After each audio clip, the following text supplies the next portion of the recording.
339장 찬송 부르면서 예배를 준비하도록 하겠습니다. 339장 내 주님 지신 십자가.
이제 우리 다 같이 일어나셔서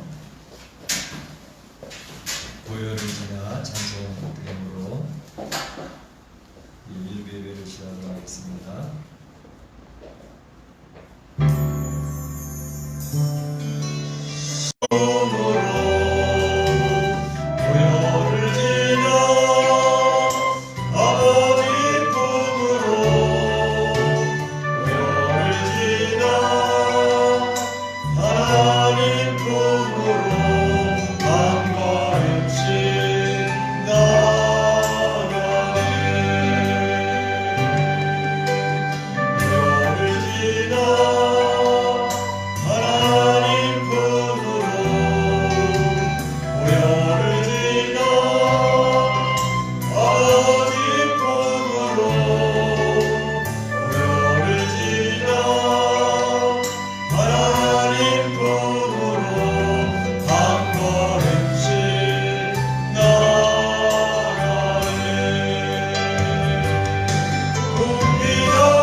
형제들아, 우리가 예수의 피를 힘입어 하나님께 나아가자.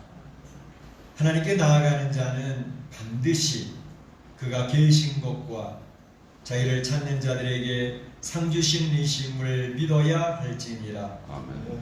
하나님은 영이시니 예배하는 자가 신령과 진정으로 예배할지니라. 아멘. 이 세상 온 우주 만물을 창조하시고 이 세상의 역사를 이끌어 가실 때에 강대국이나 약소국이나 그 어떤 나라의 역사도 이끌어 가시고 주장하시는 우리 하나님 아버지께 오늘도 찬송과 영광과 존귀를 올립니다. 우리 사랑하는 성도들 참으로 이렇게 큰 전염병으로 말미암아 온 세상하며 하나님 앞에 예배하고 찬양하고 경배드리는 귀한 특권을 갖게 하심을 감사합니다. 아멘. 적은 무리가 모였습니다. 그렇지만 두세 사람이 내 이름 모인 곳에 내가 너희와 함께 하겠다고 말씀하셨죠.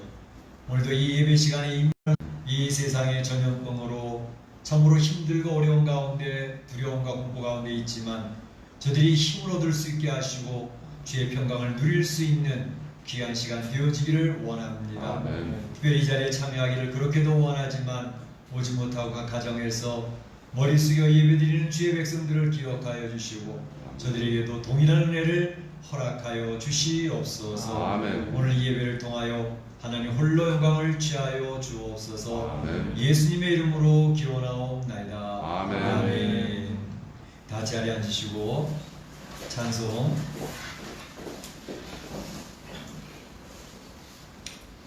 5장 천지간 만물들아 찬양 올리겠습니다.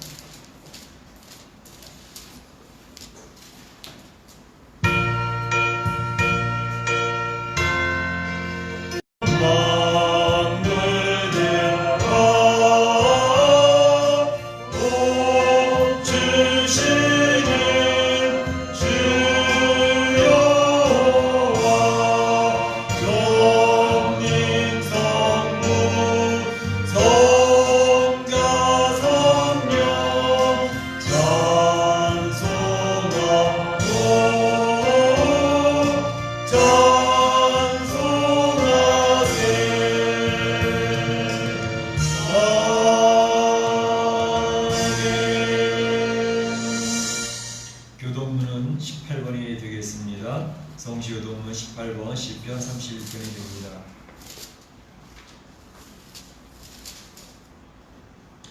여호와여, 내가 주께 비하오니 나를 영원히 부끄럽게 하지 마시고 내게 경고한 자유와 보호하는 산성이 되소서. 주는 나의 반석과 산성이시니 그러므로 주의 이름을 생각하셔서 나를 인도하시고 지도하소서. 그들이 나를 위하여 비밀이 층 그물에서 빼내셔서 주는 나의 산성이시니이다. 내가 나의 영을 주의 손에 부탁하나이다. 진리의 하나님 여호와여, 나를 속량하셨나이다. 내가 나타난 거짓을 증거하는 자들을 미워하고 여호와를 의지하나이다. 내가 주의 인자하심을 기뻐하며 즐거워할 것은 주께서 나의 고난을 보시고 환난 중에 있는 내 영혼을 아셨으며 나를 원수의 수중에 가두지 아니하셨고 내 발을 넓은 곳에 세우셨음이니라. 아멘.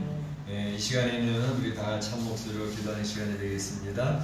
오늘도 기도할 때에 우리 하나님께서 이 코로나19로 인한 전 세계 공포 가운데에서 속히 이 재앙이 끝날 수 있도록 위해서 기도해 주시기 바랍니다. 특별히 전 세계에 이제 300만이 넘는 확진자들이 있습니다. 24만 명이나 되는 사망자가 생겼습니다. 참으로 이러한 질병과 지금 최전선에 싸우고 있는 우리 의료진들을 위해서 기도해 주시기 바랍니다. 의료진들도 참으로 희생을 무릅쓰고 있습니다. 자원하는 많은 사람들도 큰 어려움이 있습니다. 위에서 그 의료진이 무너지지 않도록 위해서 기도해 주시고 특별히 300만이나 되는 많은 확진자들 그들이 지금 질병과 사투를 벌이고 있습니다.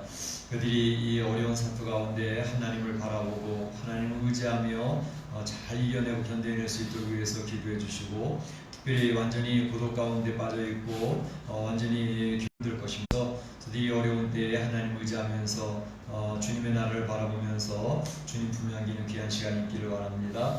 뿐만 아니라 이제 졸지에 사망을 당한 가정들이 엄청나게 많이 있지 않습니까? 장례도 치르지 못하고 그 시신들이 그저 길거리에 널려 있고 추억에 몇십 구의 시신들이 썩어서 진물이 나고 있는 그러한 가운데 있어서 장례도 제대로 치르지 못하는 그러한 어려운 가운데 있습니다.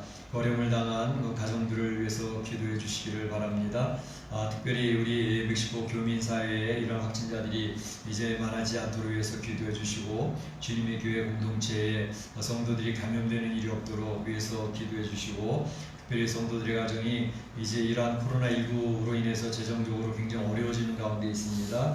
가정의 재정이 위축되고 있고 사업을 못하는 가운데 있고 완전히 경제가 지금 바닥을 치고 있는 것을 지켜주시고 우리 성도들을 위로해 주시도록 해서 기도해 주시기 바랍니다. 다 같이 한 목소리로 기도하겠습니다.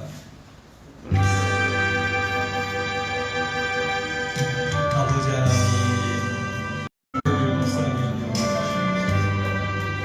아버지 하나님, 하나님을 모른다고 하나님의 뜻을 거부하고 자기 마음대로 살아가는 인생, 이 코로나라고 하는 바이러스로 인해서 인생의 모습이 아무것도 아니고 잘못 바른 모습 정말 쓰러져가는 모습을 갖고 있습니다. 아버지 하나님, 이러한 인생의 모습에 처참함과 연약함을 주 앞에 고백하며 아버지 하나님께 간구하며 다윗이 하나님 앞에 기도하며 하나님 주의 날이 하여 피하기를 원합니다.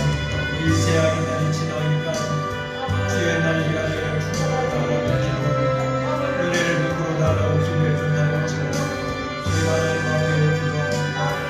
하나님 이 재앙이 속히 지나가게 하시고 이 재앙에서 저희들이 하나님을 바라볼 수 있게 하여 주시고 이 재앙과 싸우고 있는 의료진들을 기억하여 주셔서 저들의 의료체계가 무너지지 않도록 인도하여 주시고 참으로 많은 사람들이 원칙 가운데에서 힘들어하는 가운데 있습니다.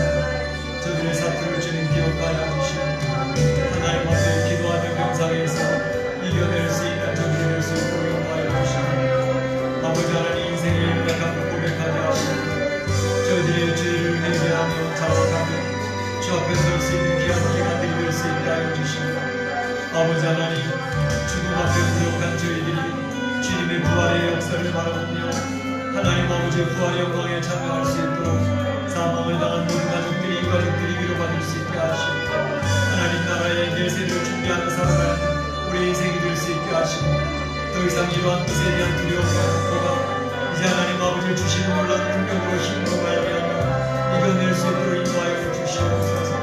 주님께서 저희 인생들을 불쌍히 여겨 주시옵소서. 공의히 여겨 주시옵소서. 오늘도 주의 말씀을 함께 주의 임재하심을 함께 하시고 주의 영광이 드러나게 하여 주시옵소서. 감사하고 예수님의 이름으로 나의 평안을 너에게 주노라. 내가 너에게 주는 것은 세상이 주는 것과 같이 아니하니라. 너희는 마음에 근심하지도 말고 두려워하지도 말라. 아멘. 네, 사도신경 신앙교도 하도록 하겠습니다. 여러분은 무엇을 믿습니까? 나는 전능하신 아버지 하나님 천지의 창조주를 믿습니다. 여러분은 무엇을 믿습니까? 나는 그의 일하신 하늘을 예수 그리스도를 믿습니다. 그는 성령으로 잉태되어 동정녀 마리아에게서 나시고 은혜를 우리에게 고난을 받아 십자가에 못 박혀 죽으시고 잠자는 뒤 사흘 만에 죽은 자 가운데서 다시 살아나셨으며 아버지 하나님은 그냥 계시다가 거기로부터 살아있는 자와 죽은 자를 심판하러 오십니다. 여러분은 무엇을 믿습니까? 나는 성령을 믿으며 거룩한 공교회와 성도의 교제와 죄를 주고받는 것과 몸의 부활과 영생을 믿습니다. 아멘. 찬송가 339장 찬양 하나님께 올리겠습니다.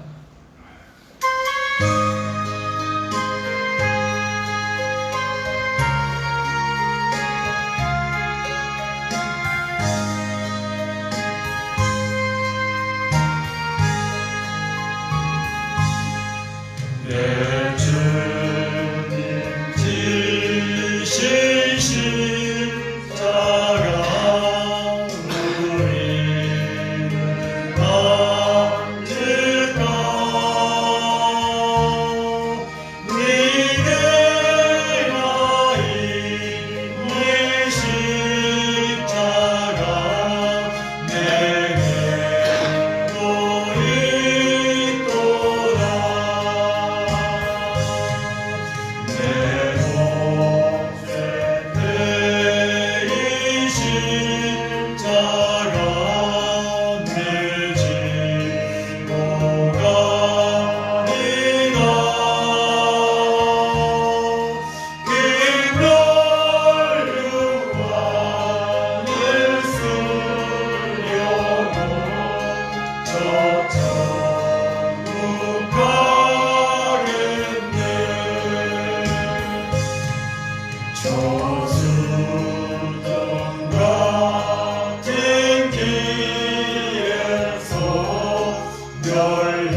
영원도 귀하고 부활도 귀하다. 저 천사의 여보내사 날 영접하소서.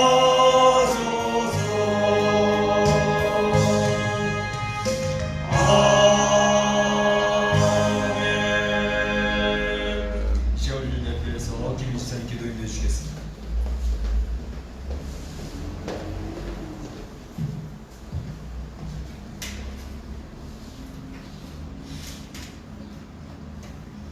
다 같이 기도드리겠습니다. 할렐루야. 천지 만물을 창조하시고 생명의 생사 화복을 주관하시며 우리를 택하여 거룩한 주의 백성 자녀 삼아주신 여호와 하나님께 영광과 찬송과 경배를 올려드립니다. 아멘. 오늘 예배로 나아감에 있어 먼저 주께 회개하기를 원합니다.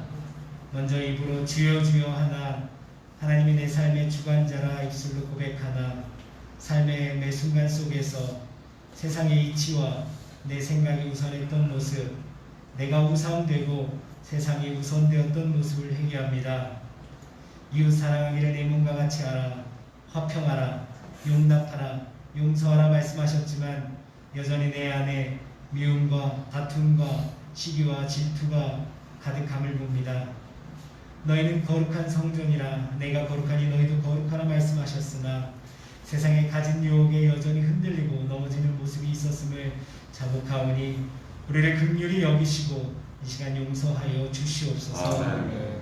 그럼에도 불구하고 주께 감사하오기는 그 무엇으로도 깨뜨릴 수 없는 진리, 하나님께서 우리를 사랑하사 우리를 위해 당신의 독생자 예수를 이 땅에 보내사 우리의 죄를 대신하여 십자가에 달려 돌아가심으로써 우리의 죄를 담당케 하시고 대속하여 구원에 이르게 하여 주신 은혜를 감사드립니다. 아멘. 코로나 바이러스가 창궐하여 감염의 위험에 두렵고 세상이 멈춘 듯 답답하고 사업장에 나가지 못하여 경제적으로 어려운 이 시기에 그럼에도 불구하고 애굽 땅에서 이스라엘 백성을 이끌어내실 때와 그 백성을 보호하여 주셨던 것 같이 우리 한 사람 한 사람을 지켜주심을 감사드립니다. 아멘. 또 이런 상황 속에서도 현장으로 온라인으로 예배의 자리를 사모하여 이 자리에 있게 하시고 가정 예배를 살리시고 성도 간의 교제가 이어질 수 있도록 이끌어 주심을 감사드립니다. 아멘. 예배를 더욱 사모하게 하심을 감사드리며 성도 간의 교제가 얼마나 소중했던 것인지 알게 하시고 그리워하게 하여 주시니 또한 감사드립니다. 아멘. 그러나 하나님, 우리는 연약하기에 의심이 많기에 어리석기에 아직도 믿음이 부족하기에 하나님이 내게 주신 은혜와 사랑을 잊고 살 때가 많습니다. 다윗이 하나님의 권능을 의지하지 않고 자신이 직접 백성을 셈하였을 때 하나님께서 전염병을 창궐시켜 단 3일 만에 7만 명의 백성을 생명을 앗아가신 것을 기억하며 우리도 오늘 하나님이 하셨음을 인정하고 역사와 인생의 주관자 되심을 날마다 기억하고 주님만을 의지할 수 있도록 하여 주시옵소서. 아멘. 코로나19로 인한 감염에 대한 두려움, 경제적 어려움에서 보호하여 주시고 똑같은 일상 속에서의 답답함, 갑갑함 중에 있지만 바쁜 삶이 앗아간 가족 간의 소중함과 깊은 교제의 시간을 허락하여 주시옵소서. 아멘. 무엇보다 하나님을 묵상하고 하나님을 만나는 교제의 시간을 허락하사 기쁨과 은혜가 충만한 시간이 될 수 있도록 허락하여 주시옵소서. 아멘. 우리 교회 성도들과 사랑하는 사람들을 건강하게 지켜주시고 코로나19를 예방하고 치료할 수 있는 백신과 치료제가 개발되며 속히 정상적인 생활로 복귀하게 하시고 우리에게 맡겨진 세상 일들 그 사업장이 속히 회복될 수 있도록 하여 주시옵소서. 아멘. 이를 위하여 싸우고 힘을 쏟고 있는 위정자들과 의료진들에게 힘을 더하여 주시고 안타깝게도 병상에 있는 이들에게 속히 회복될 수 있도록 하나님께서 치료하여 주시옵소서. 아멘. 특히 코로나19로 인해 사랑하는 사람을 잃어 큰 슬픔 가운데 있는 이들을 위로하여 주시옵소서.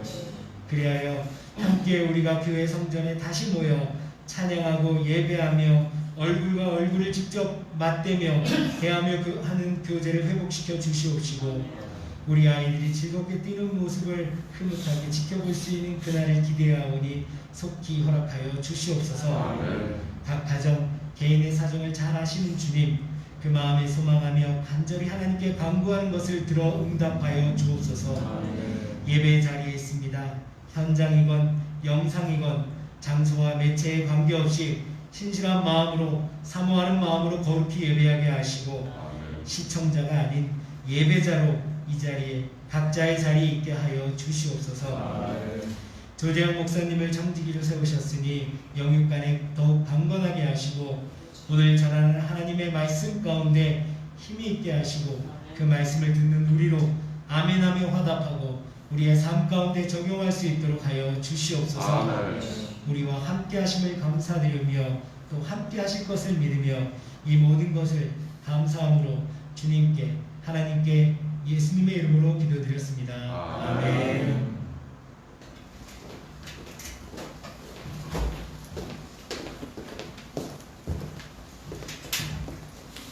나와 나의 백성이 무엇이 간데 지금 즐거운 마음으로 들림이 있었나이까. 모든 것이 주께로 말미암았사오니 주의 손에서 받은 것으로 주께 드렸을 뿐이니이다. 아멘.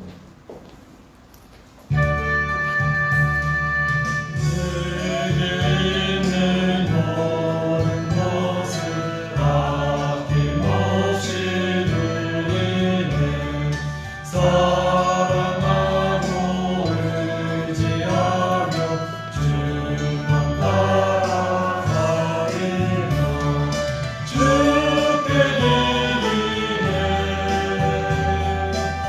주께 드리네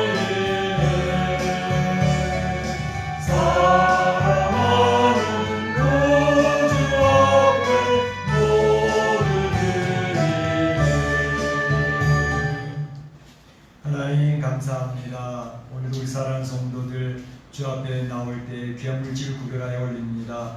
이 드린 물질을 통하여 하나님 영광 받아주시고 아멘. 이렇게 경제적으로 완전히 막혀있는 때에 우리 사랑하는 성도들의 가정에 물질이 어려움당치 아니하고 부족함이 없도록 하나님의 역사해 주시기를 원합니다. 아멘. 하나님 참 우리 사랑하는 성도들의 가정이 보호되기를 원합니다.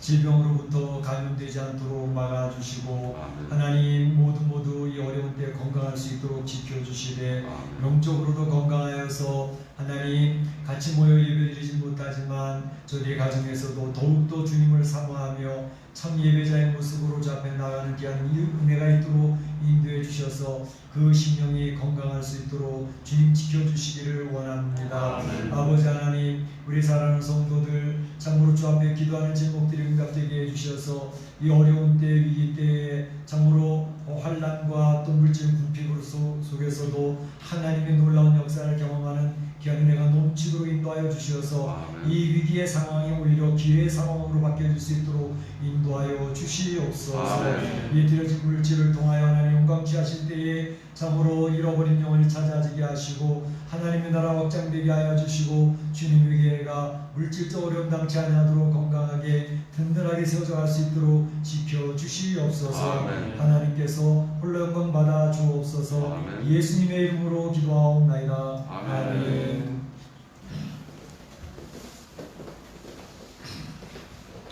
네, 교회 소식을 알려드리겠습니다.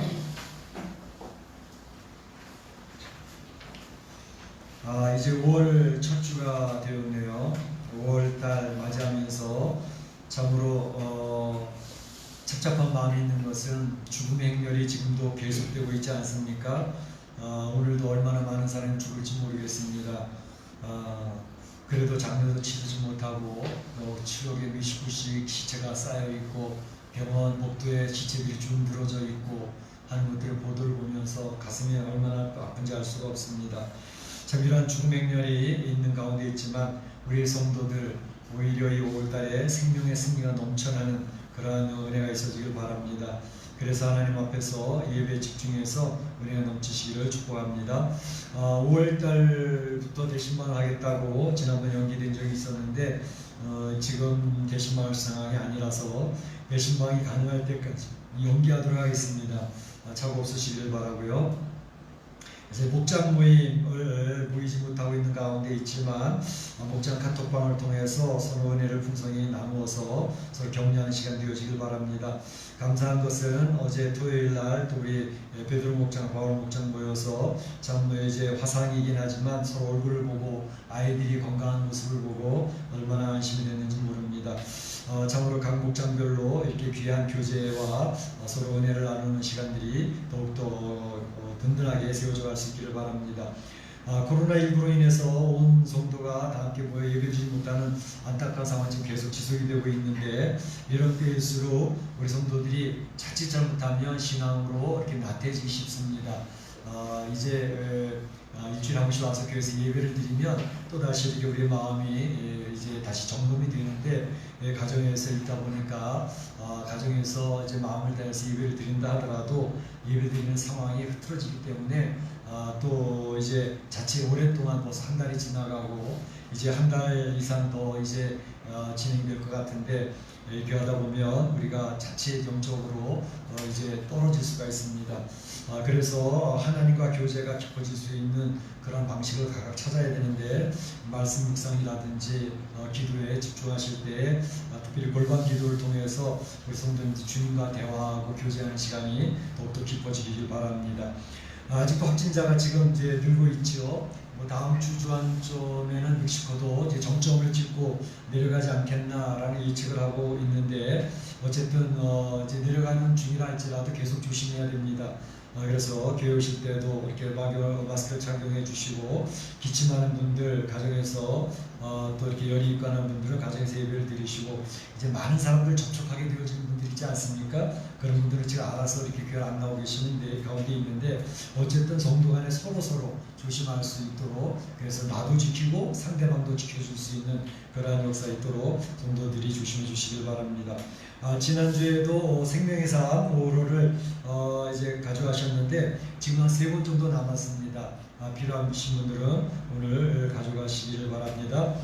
중보기도회가 지금 아직 계속되고 있습니다. 여러분들이 모여서 지금 기도하고 있는데, 이제 중보기도회 문 나오시는 성도들 각 가정에서 꼭 기도에 동참해 주시면 좋겠습니다.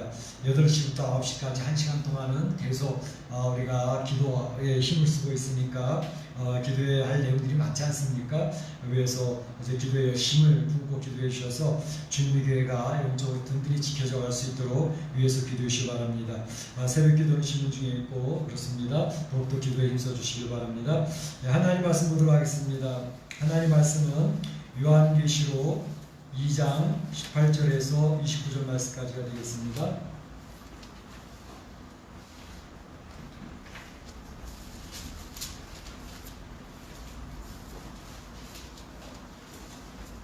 요한계시록 2장 18절에서 29절 말씀까지 한 절씩 교독을 하겠습니다.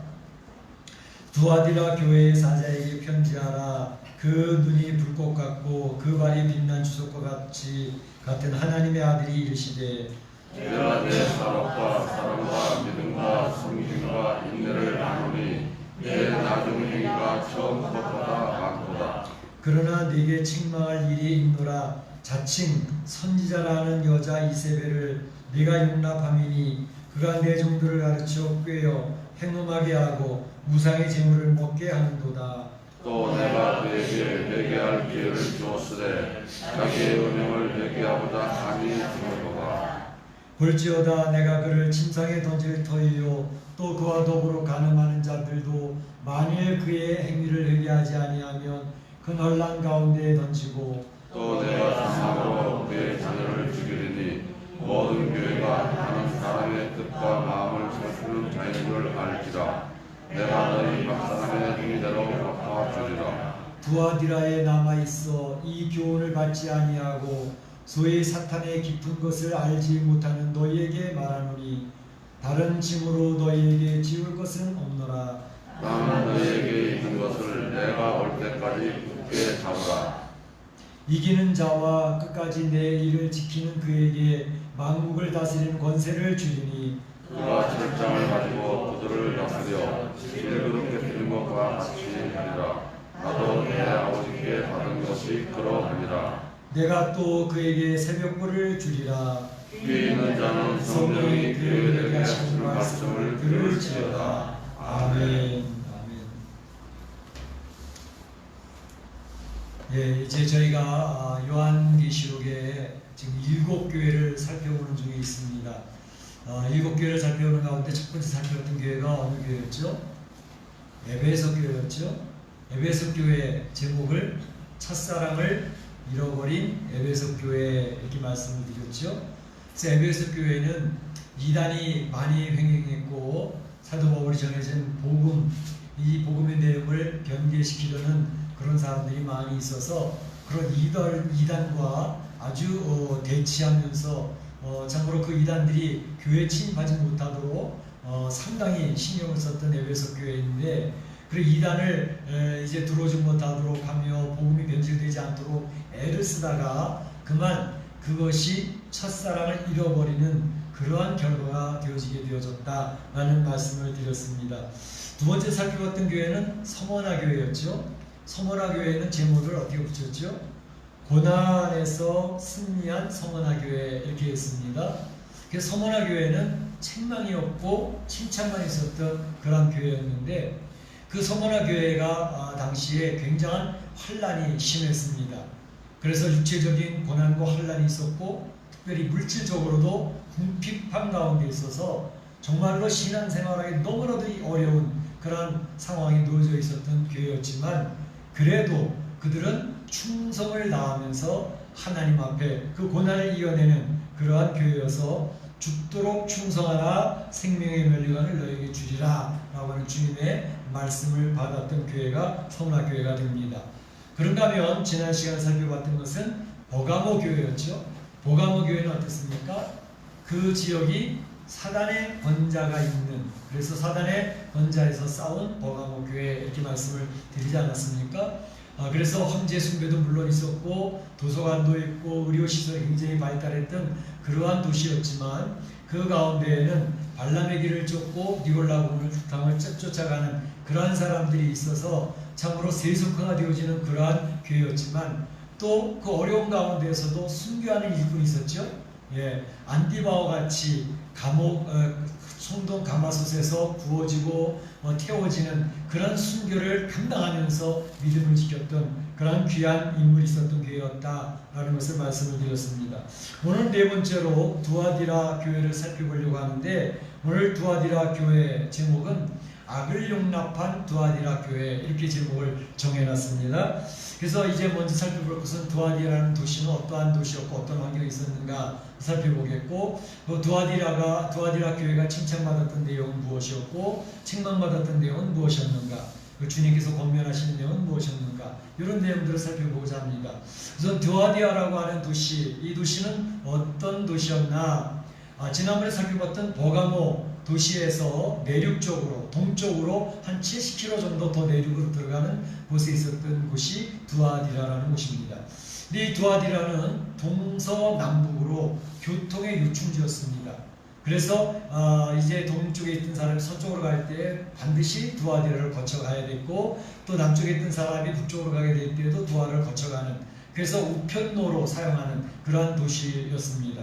근데 이 두아디라는 곳은 이제 직조, 이제 옷감 짜는 거죠. 옷감 짜는 것으로 굉장히 유명했던 곳이고, 또 염색, 옛날에 대구에서 옷감 짜고 염색하는 게 유명하지 않았습니까? 그것처럼 바로 이곳은 이제 이러한 직조와 또 염색, 그리고 또 이제 도기, 그 그릇을 만드는 거, 그 다음에 피혁, 가죽 제품들, 이런 것들을 만드는데 굉장히 특화되어져 있던 그러한 도시였던 것을 볼 수가 있습니다. 특별히 이 두아디라의 사람, 유명한 사람이 성경에 한 사람 나오는데, 사도행전 16장에 보게 되면 두아디라 여자가 소개되고 있습니다. 누군지 기억하시겠습니까? 두아디라 여자? 자주장사? 루디아. 자주장사 루디아. 왜 자주장사 했을까요? 예, 빨간색, 그러니까 이 옷감, 이런 것들을 파는데, 이제 두아디라 출신인데, 바로 빌립보에까지 와가지고 그러한 이제 카페, 이제 터키도 지금도 그렇지 않습니까? 빨간색 그 카페 그게 유명하지 않습니까?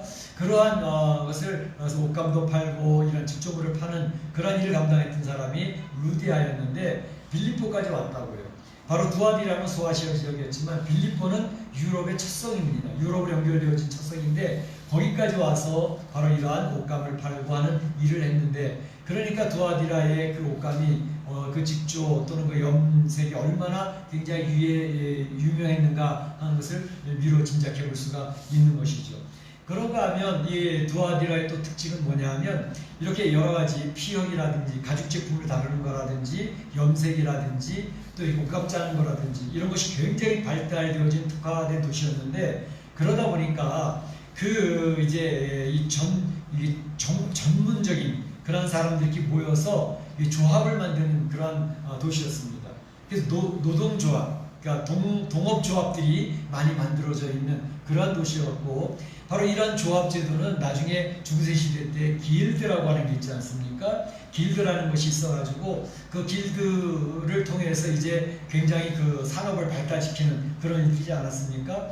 이 길드라고 하는 것은 나중에 이제 또 뭐 프리메이슨 이런도 연결이 되어져가지고 이제 그 프리메이슨이 이제 이러한 길드와 연결되어 있다 뭐 그런 설명들도 많이 있지만, 어쨌든 이러한 동업조합의 특징들은 뭐냐면 이제 독점권을 갖는 것입니다. 그리고 이제 서로의 이런 전공하는 사람들을 이제 키워내고 그리고 독점을 하면서 굉장히 자기네의 힘을 세를 키워나가는 그런 일들이 있었던 것을 볼 수가 있습니다. 그러다 보니까 이제 자체 안에서의 규율도 굉장히 엄격하고 그 다음에 이제 권세가 자꾸 생기는 거죠.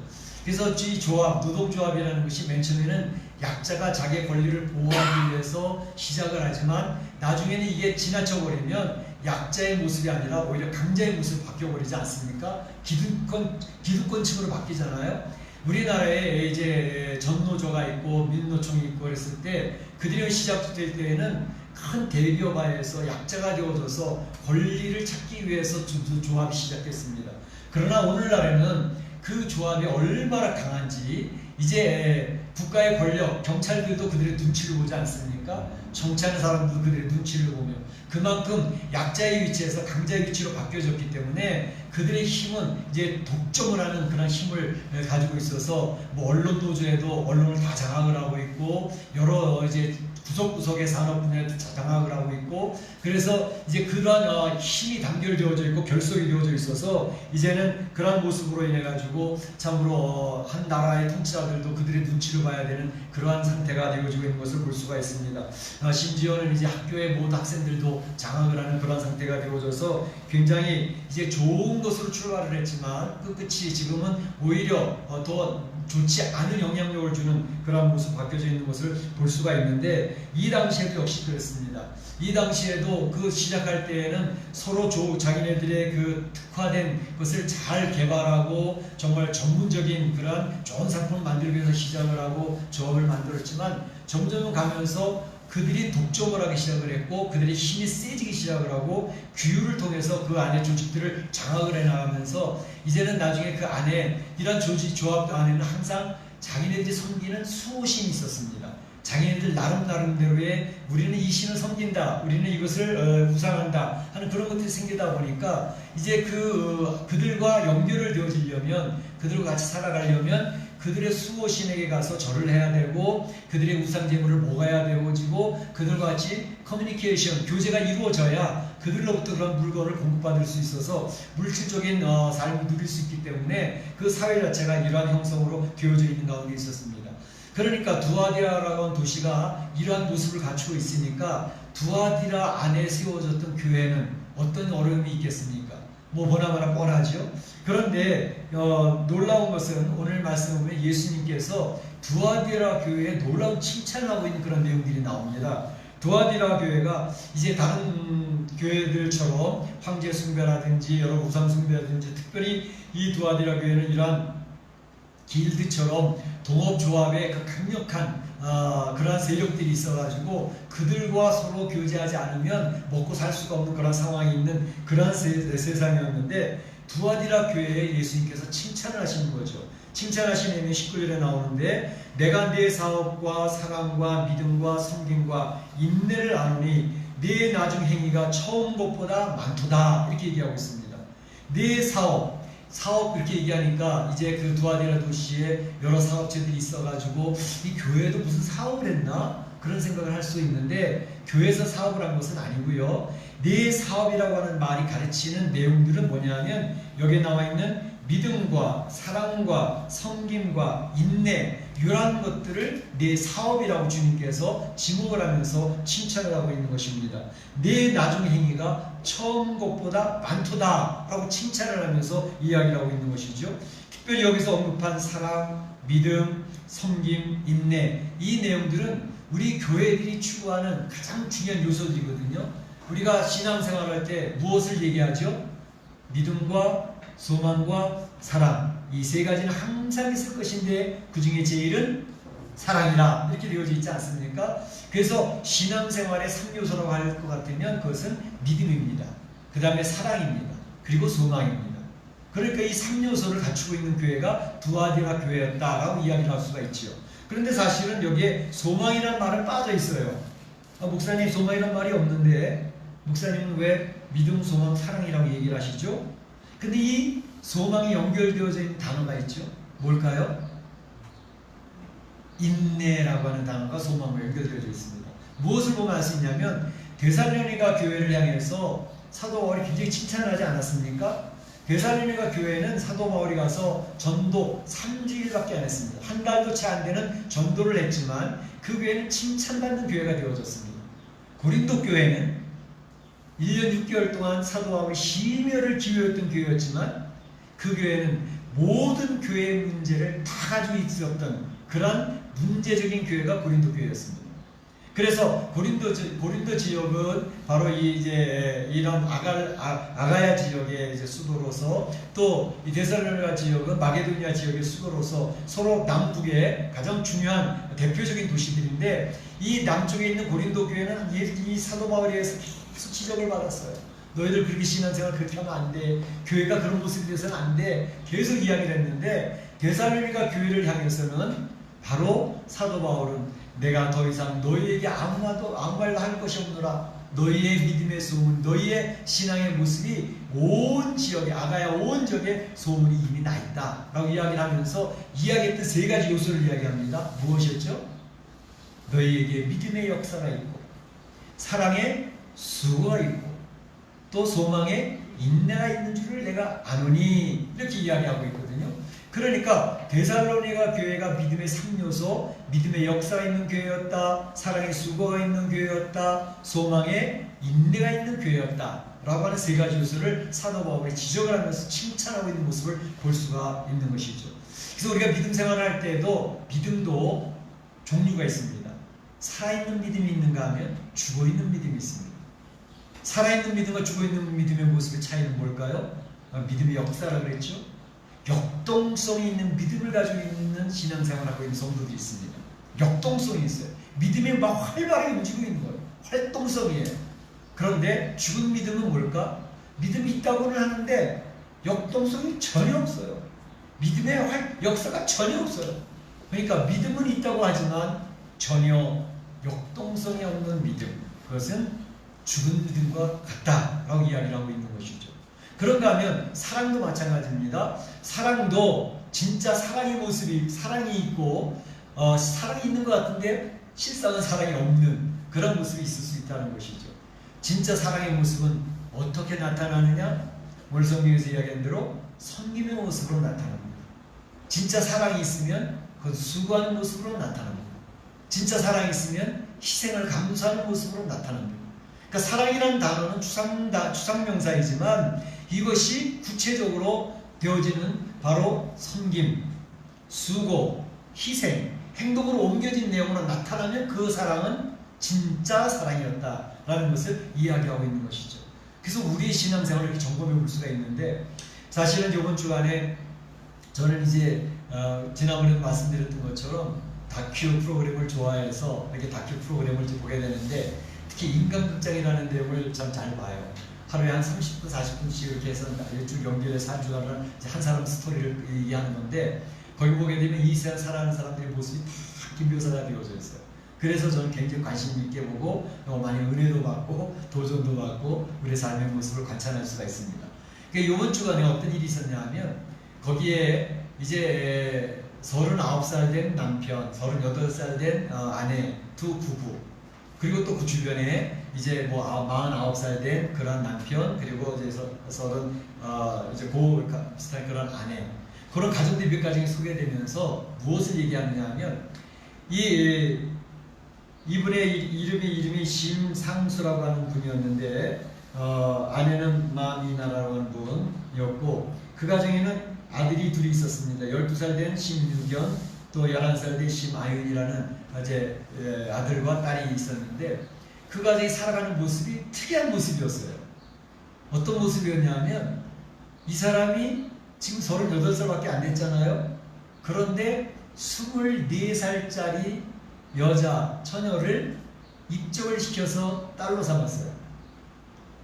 도대체 이게 무슨 빡이 말이나 돼? 38살을 된 그 사람을 아버지라고 부르고 그다음 38살 된 이 아내를 통해서 엄마라고 부르고 어머니라고 부르고 그러면서 한 가정을 꾸미고 있는 거예요. 도대체 이해가 안 됐어요. 도대체 이게 뭐야?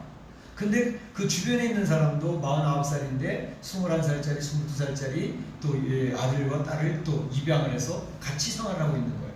물론 그들이 어떤 조그만 사업을 하고 있는데 그 사업에 그 아이들이 들어가서 직장생활을 하면서 월급을 주면서 그렇게 하고 있는데 사정을 쭉 들어보니까 이 아이들은 고아인 거예요. 부모가 누군지를 모르는 거예요. 미혼모에 의해서 태어난 자녀들이 아이들인데 그 아이들을 국가에서 18살까지는 보호를 해서 키워줘요. 근데 18살 되어지면 보호 종료 아동이라 그래가지고 그 키우는 기관에서 나가야 돼요. 그러니까 18살 돼서 나가고 난 뒤에 이 아이들은 자기들이 이제 알아서 살아가야 되는데 이게 문제가 굉장히 심각한 거예요. 1년에 한 2,500명 정도가 보호 종료 아동이 되어져서 18살 이상이 되어지면 나와서 자기네들이 알아서 살아가는 그런 사회가 되는데 이제 이 친구들은 한 대학교 동아리였어요. 이 부부들이 그러니까 기독교 대학의 한 동아리였는데 그 동아리에서 서로 연결되어져 가지고 합창하고 찬양하고 그렇게 모였던 동아리인데 거기서 결혼되어졌던 부부들이 이 아이들을 보호 종료 아동된 아이들을 자기 가정에 입양을 시켜서 딸로 아들로 삼은 거예요. 근데 그렇게 했던 이유가 있더라고요. 이 아이들이 문제가 생겨져 가지고 이제 병원에 간다든지 어떤 일에 기관에 간다든지 그러면 한국 사회는 항상 법적 보호인의 사인이 필요하고 도장이 필요한 거예요. 병원에 가서 치료를 받아야 했는데 너 보호자 데리고 와라. 내가 보호자 하겠다고. 아니 그거 말고 법적 보호인이 있어야 사인을 해야 된다. 그렇게 하다 보니까 이 아이들은 병원에 가서 치료받을 수도 없고 어떤 기관에 들어갈 수도 없고 법적 보호인이 없어서 그러니까 이 아이들을 법적 보호인이 되도록 자기 집 호적에 올린 거예요. 올려서 병원에 가더라도 법적 보호인으로 사인을 하고 어떤 직장에 취직할 때 법적 사인을 하고 하는 그런 모든 일을 이 부부들이 젊은 부부들이 그 일을 감당해 주면서 그 아이를 키우는데 거기서 더 중요한 것은 뭐냐면 이 24살 되어진 여자 청년인데 38, 39살 된 아버지, 어머니 그렇게 꼭 부르더라고요. 근데 거기서 느끼는 게 뭐냐면 자기는 이 가정이라고 하는 울타리가 얼마나 소중한지 처음 알게 됐습니다. 나에게도 가정이 있다고 하는 것에 얼마나 감사한지 모르고 너무너무 큰 감동이 있더라고요. 그래서 그 가정이 있어서 이제는 기댈 데가 있고 또 외갓집도 갈 수 있고 또 이제 할아버지 집에도 갈 수 있고 하는 그런 내용들이 쭉 설명되어진 내용이었는데 너무너무 감동적이었어요. 야, 저 사람들 너무 멋있게 살아가는구나. 젊은 사람들인데 저런 가치관을 가지고 저렇게 멋있게 살아가는 거. 그 가정의 식구들의 이제 삶의 모습들을 쭉 보여주니까 뭐 화가 났다가 또 웃었다가 또 아이들하고 하는 이런 것들을 쫙 보여주는데 그 삶 속에 섬김이 있는 거예요. 그 삶 속에 희생이 있는 거예요. 서로의 마음을 돌봐주는 모습이 있었더라고요. 그걸 보면서 야, 기독교인이 저렇게 멋지게 살아갈 수 있구나 라는 생각을 많이 해봤어요. 너무 멋진 인생을 살아가는 모습을 굉장히 도전을 많이 받았습니다. 그러니까 우리가 신앙생활하며 하나님의 사람으로 살아간다고 하는 것이 실제로 믿음을 가졌고 사랑을 실천하는 것이 이러한 삶의 모습 속에서 그렇게 드러날 때에 우리 하나님 얼마나 기뻐하실까? 또 어느 누군가에게 선한 영향력을 주고 그에게 좋은 영향을 미칠 수 있는 그런 삶을 살아간다면 정말로 멋진 크리스찬이 아닐까? 그런 생각을 하면서 보았던 그런 내용이었습니다. 뿐만 아니라 이들이 이제 그 소망에 인내가 있다는 것은 그러니까 이 사람들이 소망을 갖더라고요. 이제 비전을 갖더라고요. 부모에게 버림받아서 자기 부모니가 누군지도 모르고 살아가다가 꿈도 없이 살아가다가 이제는 나도 무엇인가 할 수 있겠다라고 하는 소망을 갖기 시작하더라고요. 비전을 갖기 시작하더라고요. 나도 이런 식으로 그냥 살면 안 되겠다. 우리 부모님이 보여주는 것처럼 난 멋진 인생을 살고 싶다라고 하는 소망을 갖기 시작을 하니까 어려운 일이 있어도 방송통신대학 다니면서 인내하면서 공부하기 시작을 하고 그러면서 열심히 무엇인가 꿈을 가지고 이제 나도 가르치는 강사로서 일하고 싶다. 그런 꿈을 가지고 살아가니까 거기에 소망이 있었고 그 소망을 이루기 위해서 힘든 시간들이 있는데 그 인내로 이겨내고 있더라고요. 얼마나 멋진 인생의 모습인지 알 수가 없었습니다. 오늘 예수님께서 바로 이 두아디라 교회를 칭찬했던 모습은 그런 모습이었습니다. 너에게 이 믿음의 역사가 있구나.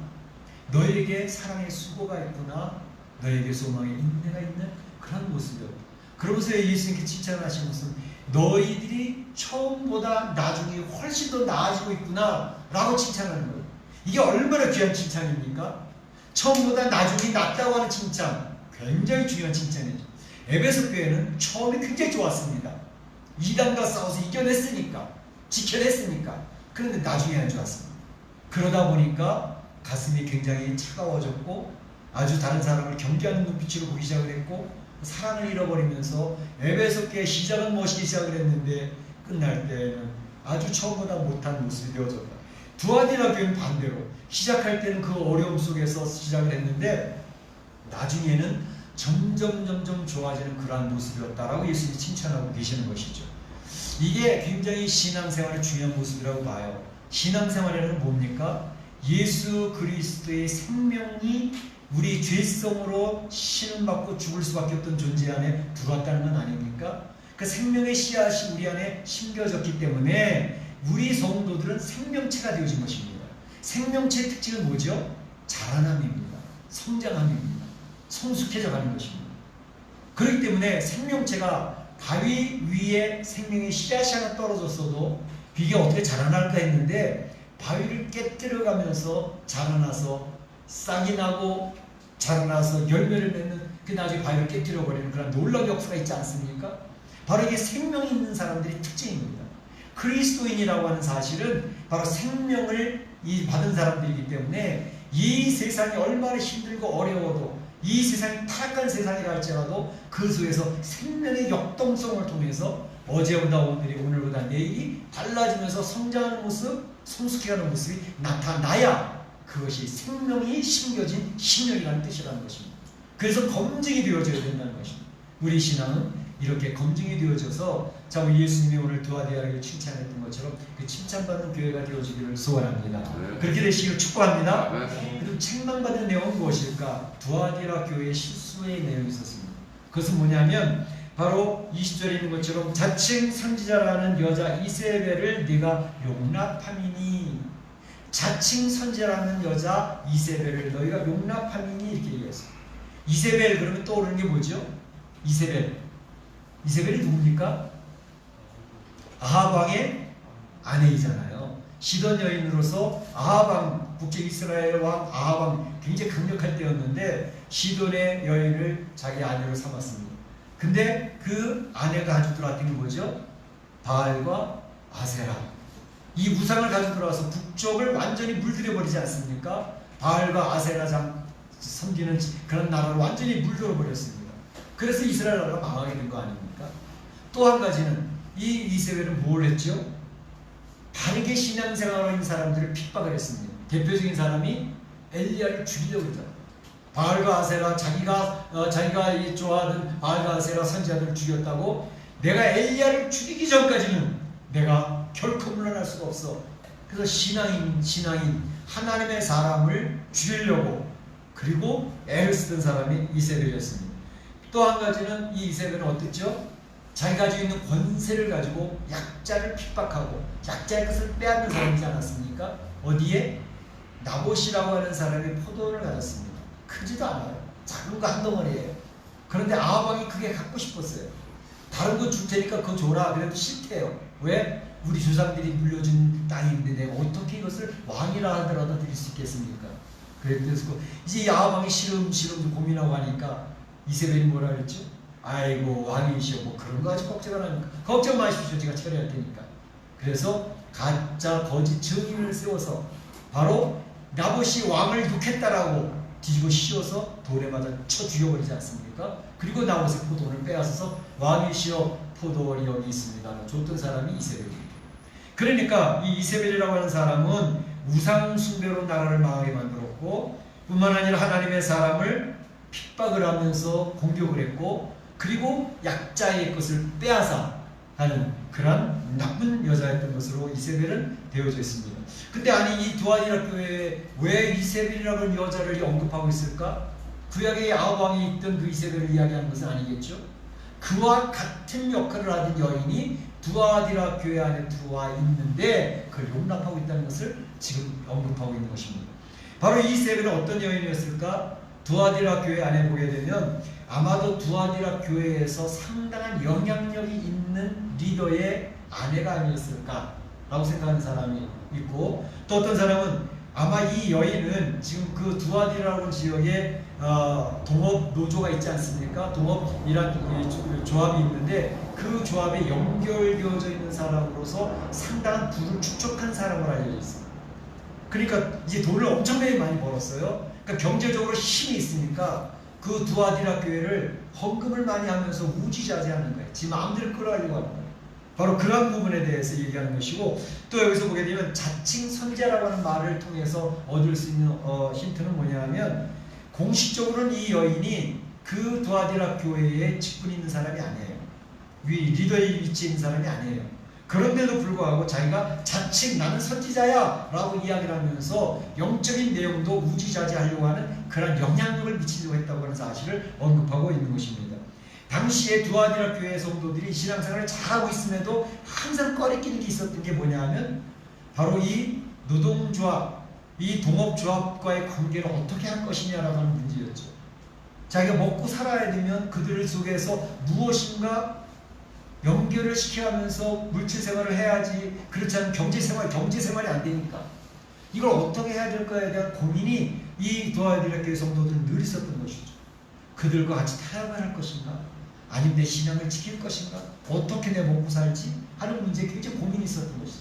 오늘날에도 성도들이 신앙생활 하면서도 이 먹고 사는 문제, 경제 문제에 대해서 내가 어떻게 신앙을 지키면서 먹고 살 것이냐에 고민이 많지 않습니까?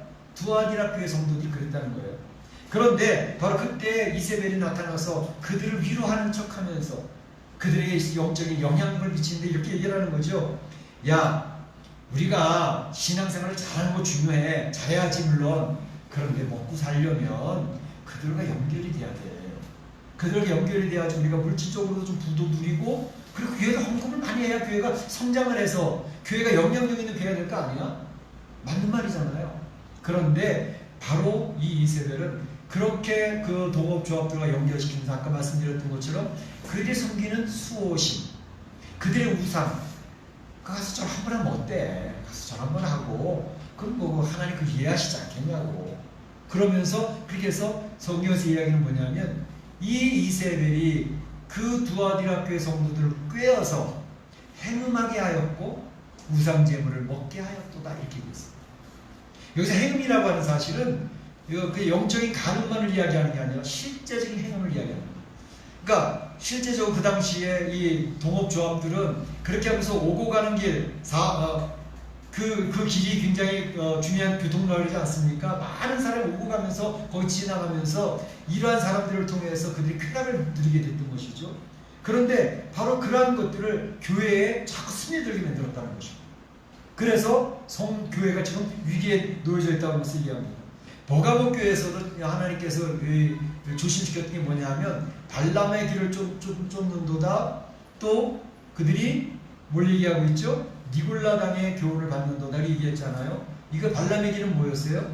우상제물 먹고 이방인 여인들과 같이 어울려도 돼. 그게 발람의 길이잖아요. 또 그 니골라당은 뭐예요? 아, 우린 구원받은 사람들이니까 어떻게 살든지 상관없어. 우린 구원받을 줄 분명하니까. 그러면서 자기는 사는 게 세속적으로 살아가는 거죠. 하나님의 두려움이 없어요. 자기 생각대로 살아가는 거죠. 항상 자기를 합리화시키면서 내가 손해나는지는 절대 안 돼. 내 이익이 있는 건 내가 취하고. 그러면서 신앙을 이용을 하는 것입니다. 신앙생활의 중심은 나지 하나님이 될 수 없어요. 그러니까 하나님 중심의 신앙이 아닌 자기 중심의 신앙생활. 이게 오늘날의 가장 무서운 싸움이 되는데 인본주의 신앙이냐 신본주의 신앙이냐의 싸움이 나중에 사단과의 싸움이 되어지는 것입니다. 그러니까 적그리스도는 불신자 속에서 나오는 게 아닙니다. 하나님의 이름을 부르는 사람들 가운데 세상 권세를 휘어잡고 세상 권세를 가지고 그리스도인들과 교회를 핍박하며 이제 성도들을 무너뜨리는 그것이 적그리스도로 드러나게 될 것입니다. 바로 오늘날 성도들이 생각할 것이 뭐냐면 우리는 세상적인 가치관을 가지고 살다가 성경을 읽으면서 성경적인 가치관으로 변화가 되어져 가고 있어요. 그래서 성경적인 가치관을 가지고 세상을 보는 눈이 생겼고 성경적인 가치관을 가지고 생활하는 방식으로 우리 익숙해서 많이 훈련받고 있는 중이에요. 그런데 이 사람들에게 마지막 때에는 세상적인 가치관이 하나님의 가치관, 성경적인 가치보다 더 위를 두는 겁니다. 아니, 나라에서 이렇게 하라고 그랬잖아. 그러니까 그렇게 해야 되는 거야. 그러니까 내가 가지고 있던 성경적인 가치관이 세상적인 권위가 더 높아져 버리니까 그 가치관으로 우리가 변경이 되어지는 거죠. 그럼 이 세상에서 이야기하는 가치관대로 살아야 우리가 존재하지. 그렇게 살지 않아서 어떻게 신앙이 존재할 수 있어? 이렇게 되어져 버리니까 그들을 따라가는, 그들과 타협해야지만 살아갈 수 있는 그런 가치관으로 바뀌면서 적당한 신앙생활로 바뀐다는 것입니다. 바로 이것이 세속화입니다. 이것이 자기 중심의 인본주의 신앙으로 바뀌는 것입니다. 마지막 때는 바로 이러한 싸움이 강렬하게 나타나게 될 것이라는 것입니다. 그러면서 교회는 서서히 무너져가는 것입니다. 왜? 다 자기 중심적으로 살아가니까. 하나님 중심의 사람이 자꾸자꾸 무너져가요. 그래서 이 이세벨을 용납한다고 하는 것이 주님 앞에서는 굉장히 문제가 되고 있다는 것을 예수님께서 이해하고 있는 것이죠. 그래서 예수님께서 오늘 여기서 결론적으로 선언하는 내용이 있는데 선언하는 내용은 뭐냐? 이세벨에게도 이야기했고 이세벨을 따르는 사람들에도 이야기했습니다. 그에게 회개할 기회를 주었으되 회개할 기회를 주었으되 사람이요 내가 생각했던 대로 그렇게만 살면 얼마나 좋겠습니까? 성경적인 가치관을 살다가도 우리는 무너지는 존재가 우리라는 사실을 우리는 성경을 보고 있지 않습니까? 그런데 바로 무너졌을 때에 하나님께서는 야, 너 하나님 말씀대로 살지 않는구나. 바로 징계하시는 분이 아니라 너 지금 많이 흔들리고 있어. 하나님 앞에 잘못했다는 사실을 인정하고 시인해. 그리고 돌아서야 돼. 라고 회개할 기회를 제공하시는 거죠. 가룟 유다에게도 예수님이 얼마나 그를 불러대면서 그가 돌이킬 수 있는 기회를 주고 계십니까? 마찬가지로 우리가 쓰러지고 넘어지고 내가 약해서 세상을 따라갈 때 주님께서는 돌이켜야 돼. 지금이야. 지금 돌이켜야 돼. 회개해야 돼. 라고 몇 번의 경고를 주시면서 우리를 돌이킬 기회를 주십니다. 그런데 문제는 오늘 이세벨은 돌이키지 않았다라고 얘기합니다. 오늘 성경에서 이야기하는 것은 이세벨은 회개할 기회를 얻었으되 주었으되 그는 거부하였다라고 이야기하고 있습니다. 또 이세벨을 따르는 자들 그들이 즐긴 침상이 있지 않습니까? 쾌락을 즐겼습니다. 세상을 적당히 타협을 하면서 세속화된 신앙을 생활했습니다. 그들에게는 내가 침대에 던져버릴 것이요 이렇게 했습니다. 침대에 던져버린다는 것은 그들이 즐기는 침상에서 그들이 병들어 죽을 것이라는 것을 이야기하죠. 그들이 즐기는 그것에 의해서 성병이 걸려요. 그들이 즐기는 그것에 의해서 쾌락에 마약에 도취돼서 벗어나지 못합니다. 그 질병 때문에 죽는 것입니다. 그래서 사망으로 그 자녀들을 죽일 것이요 라고 이야기를 하고 있는 것을 볼 수 있습니다. 그래서 회개하지 않으면 그 삶이 망가지고 그 가정이 망가지고 그 교회도 망가지게 될 수밖에 없다라는 사실을 이야기하고 있는 것입니다. 우리 하나님은 우리 예수님은 어떤 분이신가? 바로 눈에 불꽃이 있는 분이시고 발에 빛난 주석 같은 분이시다. 빛난 주석은 항상 심판을 이야기하는 노제단은 항상 심판을 얘기하는 거거든요. 그러니까 불꽃 같은 눈을 가지고 살피시는 하나님이 우리 심령을 살피고 우리 행위를 살피기 때문에 하나님 앞에 회개하지 않으면 그 행위대로 심판을 받을 수밖에 없다라고 이야기를 하는 것입니다. 그런데 감사한 것은 두아비라 교회에 남은 자들이 있다라고 하는 사실을 이야기하고 있습니다. 뭐라고 얘기하시냐면 바로 두아디라에 남아있는 이 교훈을 받지 아니하고 소위 사탄의 깊은 것을 알지 못하는 너희에게 말하노니, 이게 누굴 얘기하냐면 두아디라 교회 안에 남은 자들에 대해서 이야기해요. 남은 자, 렘넌트라고 그러죠. 끝까지 남아있는 사람. 성교의 구속사는 남은 자의 역사입니다. 구루터기 신앙이라고 그러죠. 구루터기는 뭐예요? 큰 나무를 잘라버렸습니다. 베어버려서 밑둥만 남았습니다. 그게 구루터기입니다. 그런데 그 구루터기에서 새싹이 나면서 새로운 생명이 출발하는 것을 그 구루터기예요. 바로 그와 마찬가지로 남은 자는 하나님의 말씀대로 따르지 않는 사람 하나님께서 싹싹 쓸어버리십니다. 정리를 행하시는 거죠. 그런데 그들 가운데 남은 자가 있다는 것입니다. 그 남은 자를 통해서 하나님의 일들이 이루어지고 하나님의 나라가 형성되어진다는 것을 이야기하고 있습니다. 이사야 선지자도 남은 자 사상을 이야기했고 사도 바울도 남은 자 사상을 이야기했습니다. 로마서 9장 27절을 보게 되면 이렇게 얘기를 합니다. 사도 바울이 이사야의 말을 인용을 해서 얘기하는 것입니다. 이사야가 이스라엘에 관하여 외치되 이스라엘의 뭇 자손의 수가 비록 바다의 모래 같을지라도, 바다의 모래처럼 이스라엘 자손이 엄청나게 많이 퍼졌다는 거죠. 그래도 남은 자만 구원을 얻으리라 이렇게 이사야가 외치는 내용입니다. 이사야 시대에 많은 하나님의 백성들이 하나님을 섬긴다고 그러고 있었지만 하나님 앞에 신앙을 끝까지 지키고 견디는 사람이 많지 않았다는 것을 의미합니다. 그 남은 자만 구원을 얻을 것이야 라고 이야기하고 있는 것이죠. 이 남은 자 사상입니다. 마지막 때도 동일합니다. 로마서 11장 5절에도 그렇게 얘기합니다. 그런즉 이와 같이 이제도 은혜로 택하심을 따라 남은 자가 있느니라. 남은 자가 있느니라. 엘리야 선지자가 나 이제 이세벨에 의해서 죽게 생겼습니다. 저를 죽여주십시오 라고 이야기할 때 하나님 뭐라 그러시죠? 엘리야야 너무 걱정하지 마. 너만 남은 게 아니고 우상 앞에 절하지 아니한 몇 명? 7,000명이 남겨져 있어 라고 이야기하는 거죠. 우리가 그리스도인들이 세상을 살아가면서 이 부패한 세상, 타락한 세상, 심지어 교회까지도 타락을 하고 교회 리더들까지도 타락한 그런 속에서 이제는 어떻게 소망이 없지 않습니까? 라고 얘기할 때 하나님은 미소를 지으면서 신실하게 주님을 따라가는 남은 자들이 내 눈에는 안 보이지만 내가 숨겨놓은 자가 얼마든지 있다 라고 이야기를 하시는 것입니다.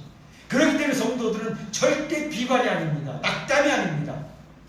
우리 성도들은 하나님 나라를 바라보며 신실하게 신앙을 지켜야 하는 주의 백성들이 얼마든지 있다는 사실을 기억하라고, 남은 자, 이 렘넌트가 있다는 사실을 기억하라고 힘을 내야 되는 것입니다. 그러면서 예수님이 이야기하시는 것이 너희 두아디라 교회에 그들 앞에 절하지 아니하고 신앙을 끝까지 신실하게 지키는 사람들에게 내가 이야기한다. 너에게는 내가 더 이상 사실은 다른 짐을 지어주고 싶지 않아. 왜냐하면 너희들이 가지고 있는 믿음, 소망, 사랑, 섬김 이것만 있으면 돼. 더 이상 내가 더 요구하지 않을게 라고 예수님이 그들 얘기하시는 것입니다. 그것을 끝까지 내가 올 때까지 굳게 붙잡으라 라고 이야기를 하고 있어요. 그걸 붙들고 있으면 된다는 것입니다. 그러면서 얘기하시는 것이 만국을 다스리는 철장 권세가 너에게 주어진다. 예수님이 이 땅에 오셔서 철장 권세를 가지고 이 세상을 다스릴 때 너희 같이 동참해서 이 세상을 심판하는 심판자가 될 것이야. 이 세상을 바로 성도들은요, 이 세상을 다스릴 사람들이라는 확신을 가지시기 바랍니다. 여러분을 통해서 이 세상이 다스려지게 될 것입니다. 또 한 가지 예수님이 약속하신 것은 너희가 남은 자가 돼서 이겨내면, 끝까지 붙들고 승리하면 너희들에게 새벽별을 주리라. 새벽별을 주리라. 새벽별은 바로 무엇을 얘기하냐면 예수 그리스도를 이야기합니다. 예수 그리스도와 영원토록 동행하여서 하나님의 영광을 바라보고 주의 은혜를 누리는 그런 성도가 될 것이라는 사실을 이야기하는 것이 오늘 두아디라 교회에 주님께서 결론을 주신 것입니다. 마태복음 24장 13절에 있는 것처럼 끝까지 견디는 자는 구원을 얻으리라 라고 선언하고 계시는 것입니다. 오늘 사랑 성도들이 오늘 이 두아디라 교회를 한번 살펴보면서 우리의 신앙을 점검해 보시고 끝까지 견디어서 승리하는 성도들 다 되시기를 주님의 이름으로 축복합니다. 축원합니다. 네, 시간에 나가 참 목사님 한번 기도하겠습니다. 잠시 들은 바 말씀을 생각하면서 내 마음의 자리 잡는 내용을 정리하면서 한 가지를 붙들고 기도하시기를 바랍니다. 다시 기도하겠습니다.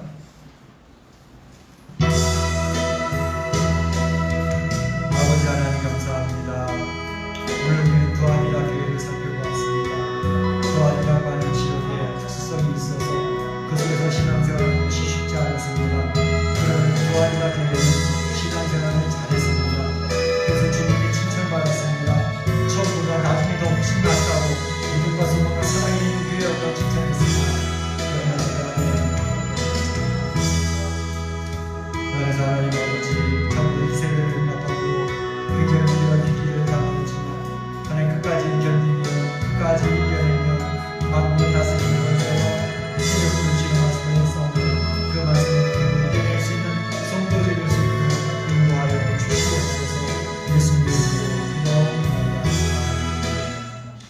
같이 일어나셔서 좋으신 하나님 찬양을 부르겠습니다.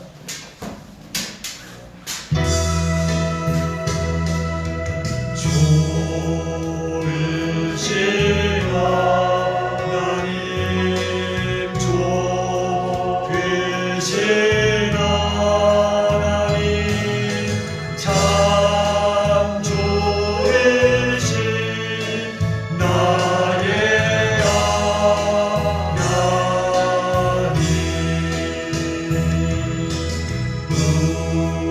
우리의 기도를 응답해 주시는 참 좋으신 나의 하나님 한없는 축복을 한없는 축복을 우리에게 주시는 참 좋으신 나의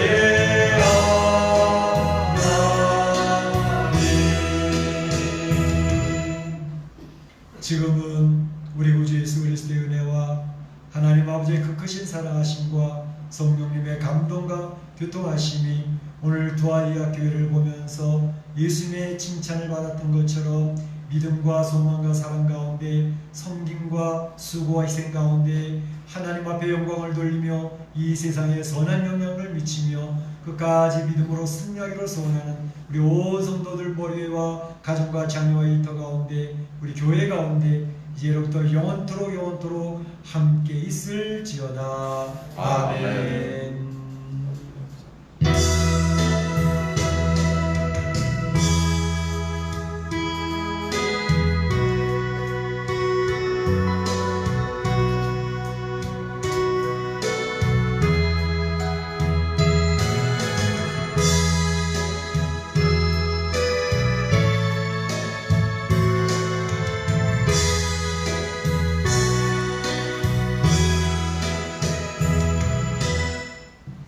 감사합니다. 예배를 마치겠습니다.